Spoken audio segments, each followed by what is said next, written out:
যে কোনো মূল্যে তাদের উস্কানিতে যেন পা না দেয়, যে কোনো মূল্যে যেন আমরা সংঘাত নিরসন করতে পারি এবং বিশ্ববিদ্যালয়ের অভ্যন্তরে যারা লাশের পর লাশ ফেলতে চেয়েছে তাদের কোনো ধরনের পাতানো ফাঁদে যেন বাংলাদেশ ছাত্রলীগ না পড়ে, সে ব্যাপারে কিন্তু বাংলাদেশ ছাত্রলীগ দায়িত্বশীল ভূমিকা পালন করার চেষ্টা করেছে, যে কোনো মূল্যে সংঘাত এড়িয়ে যাওয়ার চেষ্টা করেছে এবং শিক্ষার্থীদের শান্তিপূর্ণ সংস্কার আন্দোলনকে এগিয়ে নিয়ে যাওয়ার চেষ্টা করেছে।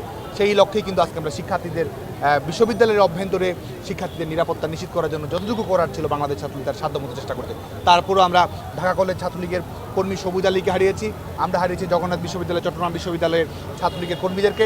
চট্টগ্রামে কিভাবে আমাদের নেতা কর্মীদেরকে ছাদের উপর থেকে ফেলে দেওয়া হয়েছে, নির্যাতন করা হয়েছে, নিষ্পেষণ করা হয়েছে, গোটা বাংলাদেশের মানুষ সেটি দেখেছে।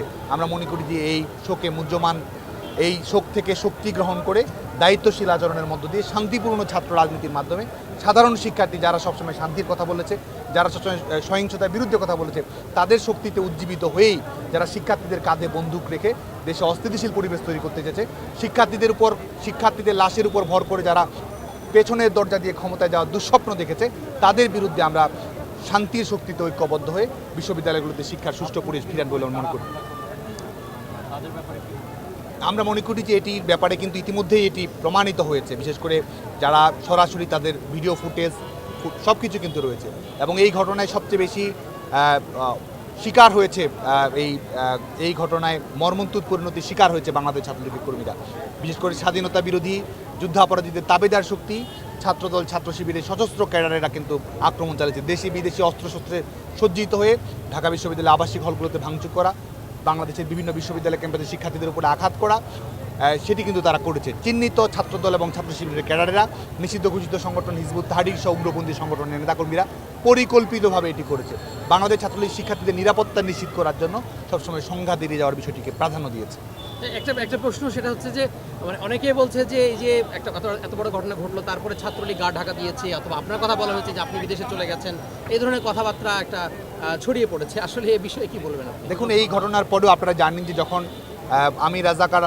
আমি রাজাকার স্লোগান দেওয়ার পরিকল্পিত রাজনৈতিক বাস্তবতা বাংলাদেশে তৈরি করলো স্বাধীনতা বিরোধী অপশক্তি, তাৎক্ষণিকভাবেই কিন্তু বাংলাদেশ ছাত্রলীগ মিছিল করেছে এবং পরবর্তীতে ইউজিসির নির্দেশনার আলোকে এবং আপনারা ইতিমধ্যেই যেটি জেনেছেন, মাননীয় প্রধানমন্ত্রী বঙ্গবন্ধু শেখ হাসিনার নির্দেশনার আলোকে সংঘাত নিরসন করা, কারণ আমাদের মাননীয় প্রধানমন্ত্রী বঙ্গবন্ধু শেখ হাসিনা শিক্ষার্থীদের নিরাপত্তার বিষয়টিকে সবচেয়ে বেশি গুরুত্ব দিয়েছেন। সে কারণেই কিন্তু সংঘাত নিরসন করা, ইউজিসির নির্দেশন করা এবং বিশ্ববিদ্যালয়ের সিন্ডিকেটে গৃহীত সিদ্ধান্ত, সেটির আলোকেই বাংলাদেশ ছাত্রলীগ কর্মকাণ্ড পরিচালনা করছে। তারপরের দিনে আপনারা জানেন যে ঢাকা বিশ্ববিদ্যালয়ে এই শাহবাগ চত্বরে ঠিক তারপরের দিনই কিন্তু আমরা বাংলাদেশ ছাত্রলীগ কর্মসূচি পালন করেছি এবং গত কয়েকদিন ধরে টানা আপনারা জানেন যে শাহবাগ চত্বরে কেন্দ্রীয়ভাবে এবং বাংলাদেশের প্রত্যেকটি জেলা, মহানগর, মফস্বল, বিশ্ববিদ্যালয় ইউনিটে বিশেষ করে সহিংসতা নিরসনের জন্য বঙ্গবন্ধু শেখ হাসিনা যে কারফিউ দিয়েছেন, সেই কারফিউর কারণে নিম্ন আয়ের মানুষ, শ্রমজীবী মানুষ, দুস্থ মানুষ তারা যেন সংকটে না পড়ে সেজন্য খাদ্য সহায়তার কর্মসূচি কিন্তু এখনও চলমান রয়েছে। ধারাবাহিকভাবে বাংলাদেশ ছাত্রলীগের নেতাকর্মীরা সেটি কর্মকাণ্ড পরিচালনা করছে। এর বাইরেও আমাদের ছাত্রলীগের যেসব নেতাকর্মী আহত নিহত হয়েছে তাদের পরিবারের পাশে দাঁড়ানো, তাদের স্বজনদের পাশে দাঁড়ানো, আহত শিক্ষার্থীদের পাশে দাঁড়ানো, তাদের সার্বিক সহযোগিতা নিশ্চিত করা, আইনগত সহযোগিতা করা এবং কোনো নিরপরাধ শিক্ষার্থী যেন হয়রানির শিকার না হয় সে ব্যাপারে বাংলাদেশ ছাত্রলীগ ধারাবাহিকভাবে কর্মকাণ্ড পরিচালনা করে যাচ্ছে।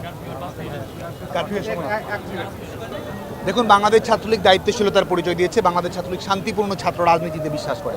বাংলাদেশ ছাত্রলীগ সংঘাত নিরসনের রাজনীতিতে বিশ্বাস করে।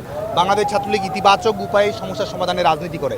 যে কারণেই কিন্তু আমরা কোটা সংস্কারের বিষয়ে আমরা যৌক্তিক সমাধানের জন্য সংশ্লিষ্ট সকল পক্ষের কথা বলেছি, আইনগত সমাধানের কথা বলেছি এবং সকল পক্ষকে ধৈর্য এবং ধৈর্যের সঙ্গে এই বিষয়টি যেন এগিয়ে নিয়ে যায় সেই লক্ষ্যে কিন্তু এবং আমরা একই সঙ্গে শিক্ষার্থীদেরকে সচেতন করছি যাতে করে বিএনপি, জামায়াত যারা শিক্ষার্থীদের জনপ্রিয় আন্দোলনকে ব্যবহার করে ভিন্নভাবে নিজস্ব রাজনৈতিক এজেন্ডা বাস্তবায়ন করতে চায় সে ব্যাপারে যেন সচেতন থাকে। আমরা যে সতর্কতা দিয়েছি বাংলাদেশে কিন্তু পরবর্তীতে দেখা গেছে ঠিকই বিএনপি, জামায়াত শিক্ষার্থীদের উপরে তাণ্ডব চালিয়েছে। তো সার্বিক পরিপ্রেক্ষিতে বাংলাদেশ ছাত্রলীগ শান্তির সাথে, ক্যাম্পাসের নিরাপত্তার সাথে, শিক্ষার্থীদের নিরাপত্তা যেটি যৌক্তিক ছিল, যেটি যথাযথ ছিল, যেটি দায়িত্বশীল ছিল সেটি করেছে বলে আমরা মনে করি।